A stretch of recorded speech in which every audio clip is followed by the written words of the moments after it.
পুরোহিতরা, সন্ত সমাজ, মহারাজ এরা প্রচারে থাকেন না। কিন্তু তৃণমূল কংগ্রেস 2021 সালের নির্বাচন থেকে সরাসরি মুসলিমদেরকে ভুল বোঝান, ইমাম মুয়াজ্জেম সাহেবদের ভাতা বাড়ান, তাদেরকে ধর্মীয় স্থান ব্যবহার করেন এবং যে ফেজে নির্বাচন হয় তার আগের শুক্রবার প্রার্থনার পরে যা ব্রেন ওয়াশ করার এবং মাথার মধ্যে ঢোকানোর এই কাজটা করে পশ্চিমবাংলায় নির্বাচনে সাম্প্রদায়িকতা, সংকীর্ণতা, বিভাজন, তোষণ তৃণমূল কংগ্রেসের আমদানি করা। এবং তৃণমূল কংগ্রেস টিকে আছে ডিউ টু দিস রিজন। এবং উনি যে কথাগুলো আজকে বলেছেন, আমি উনার কথার কাউন্টার করছি না, কিন্তু এটা তৃণমূল কংগ্রেসের পদ্ধতি, এজেন্ডা, এবং তৃণমূল এই রাজ্যে টিকে আছে ডিউ টু দিস রিজন। তবে আমি একটা কথা বলবো যে পশ্চিমবাংলার সনাতনীরা ঐক্যবদ্ধ হতে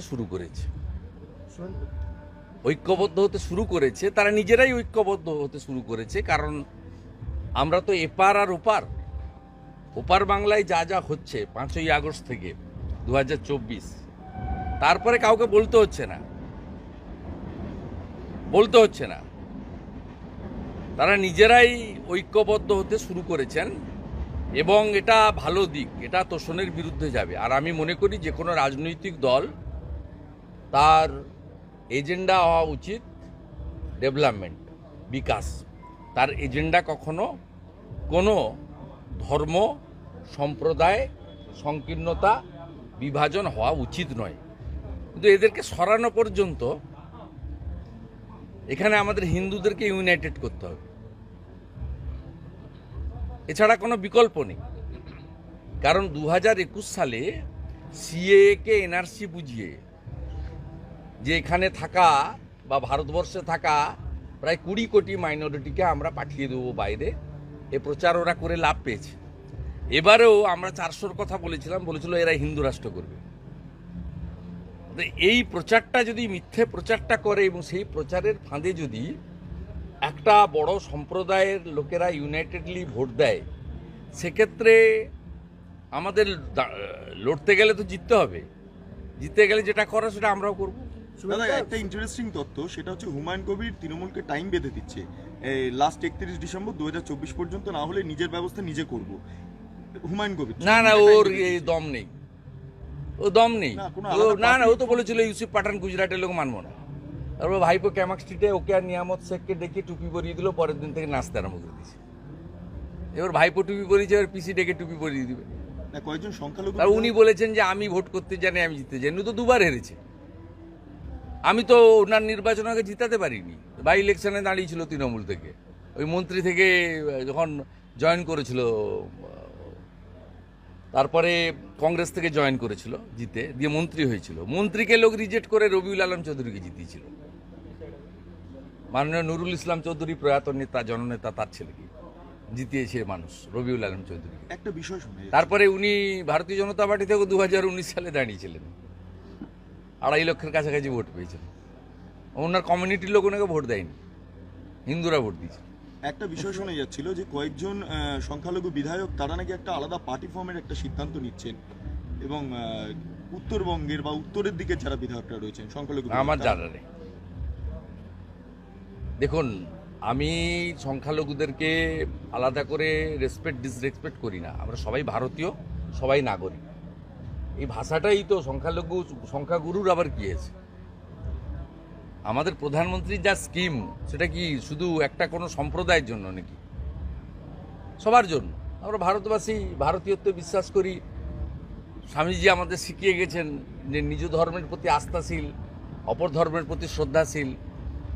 আমি যখন তৃণমূল করেছি বা আমি কংগ্রেসেরও কাউন্সিলর ছিলাম, আমি এখন বিজেপির এমএলএ এলওপি আছি, আমার অন্য ধর্মের যে অনুষ্ঠান, ধরুন ইজতেমা হতো, ইসলামিকদের মানে যারা ইসলামকে বিশ্বাস করেন, উরুস জলসা, ইসলামিক আলোচনা, নামাজ, প্রার্থনা, কিন্তু তারপরে তো শুভেচ্ছা দেওয়া যেতেই পারে, আমরা দিতাম তো।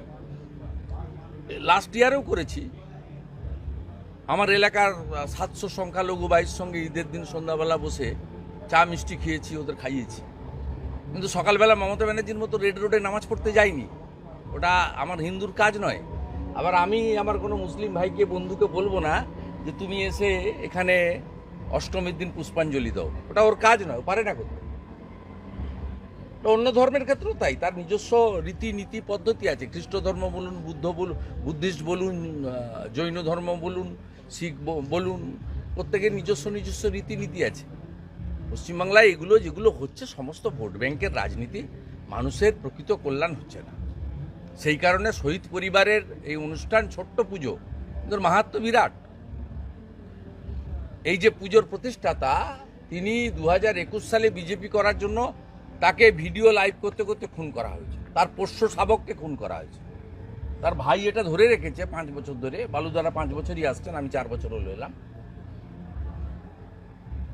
আমরা এদের ভুলিনি, অতীতটা ভুললে তো ভবিষ্যৎ ভালো হতে পারে না। আমরা সেই জন্য এদের সঙ্গ দেওয়ার জন্য এসেছি।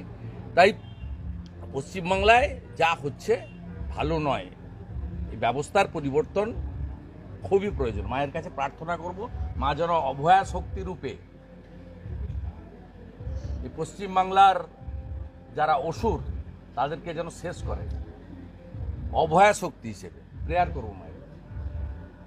সেই জন্য কি আজকে উদ্বোধনের পরিবর্তে পুজোর সূচনা? আমাদের সর্বত্রই আমরা ডিসকারেজ করছি। প্র্যাকটিক্যালি আপনাকে বলুন, আমাদের পশ্চিমবাংলার মানুষেরই, আমরা নাস্তিক নই সিপিএমের মতো। সিপিএমের মতো নাস্তিক নই। সিপিএম তো ধর্মকে আফিং বলে, আমরা ওসব কারবারে থাকি না। আমরা নিষ্ঠাবান হিন্দু, সনাতন সংস্কৃতি, ভারতীয় সংস্কৃতিকে বিশ্বাস করি, এগিয়ে নিয়ে যেতে চাই। কিন্তু উৎসব যে অর্থ হয় সেই অর্থ করার মুডই নেই। আমাকে বলতে হয়নি, এখানে বিশ্বজিৎরা এখানে আজকে বাজনার, এর আগে যখন আমরা আসতাম ব্যান্ড বাজিয়ে ঢোকাতো, ও নিজেই বন্ধ করেছে, আমাকে বলতে হয়নি। মঞ্চে উঠে উত্তরীয় পরে বক্তৃতা, আমি এসে খুশি, বালুদাও নিশ্চয়ই খুশি হয়েছে যে অলরেডি একটা এনভায়রনমেন্ট হয়েছে। পুজোটা করতে হবে, মায়ের কাছে প্রেয়ার করতে হবে, অষ্টমীর দিন পুষ্পাঞ্জলি দিতে হবে, যা যা আমাদের শাস্ত্র মতে আছে সেটা আমরা পালন করব। মানুষের সত্যিকারের এবারে মুড নেই। শুভেন্দুদা, তৃণমূল বলছে একটা বোন নাড়িয়ে দিয়ে চলে গেছে, ভিতর থেকে নাড়িয়ে দিয়ে গেছে। আপনি একটা জিনিসে ভীষণ বিচলিত সবাই, বিশেষ করে মহিলারা। সঙ্গে সঙ্গে হুঁশ যে আছে সেই তো মানুষ, যার হুঁশ নেই সে তো মানুষ নয়। ওই জন্য তো আমাদের নাম মানুষ। ব্যথা হলে, যন্ত্রণা হলে, কষ্ট হলে, দুঃখ পেলে লোকের চোখ দিয়ে জল পড়ে, আর এই বোনটার চোখ দিয়ে রক্ত পড়েছে। কি ধরনের অত্যাচার হয়েছে, না হলে চোখ দিয়ে রক্ত পড়া, এটা মেনে নেওয়া যায় না। কেউ মেনে নিতে পারেনি, কারোর ওসব নাচন কুদন করার মতো মুড নেই। আমি শুধু বাংলার লোককে বলবো, পুজো করুন রিচুয়াল অনুযায়ী। বাড়িতে পরিবারের সঙ্গে যে মিলিত হয়, সবাই বাইরে থাকে আসে, বাঙালি খাওয়া দাওয়া হয়, সেগুলোতে কোনো কার্পণ্য করার, মায়ের দর্শনও করতে পারেন। এটা প্রত্যেকের নিজস্ব। আমি রাজ্যের বিরোধী দলনেতা, মুখ্যমন্ত্রী অনেক উপদেশ দেন, আমি উপদেশ দেব না। আমি শুধু একটা কথাই বলবো, 14 তারিখে যে রেড রোডে মমতা বন্দ্যোপাধ্যায়ের যে নাচন কুদন, ওইটাকে একবার উপেক্ষা করুন। ওইটাকে আমি উপেক্ষা করুন। আমি প্রায় প্রেয়ার করব কলকাতার মানুষকে, বাংলার লোককে, ওই কার্নিভালের নামে উনি যেটা করেন, এবছর কেউ ওটাকে গ্রহণ করবেন না, বর্জন করুন। শুভেন্দুদা, তৃণমূল বলছে যে কলকাতায় 200টা নতুন পুজো বেড়েছে। এটা আমার নিজে। পুলিশ বলছে যে 50 বলছে। তৃণমূলের সঙ্গে পুজোর কি সম্পর্ক? তৃণমূল বলছে যে কলকাতায় নতুন 200টা পুজো বেড়েছে। তৃণমূল কংগ্রেস দুর্গাপূজাকে বলে উৎসব, এটাই দুর্গাপূজা পুজো। তৃণমূল কংগ্রেস দুর্গাপূজাকে পূজা বলে রেকগনাইজ করে না, বলে ইটস এ কালচারাল প্রোগ্রাম। তৃণমূলের উত্তর আমি দেবো না। তৃণমূলকে নিয়ে পুজো নিয়ে ভাবতে হবে। ওরা বলছে পিতৃপক্ষে কাঁচি নিয়ে ঘুরতেন, আমার থালায় গুঁতোতে এবারে বন্ধ করেছে।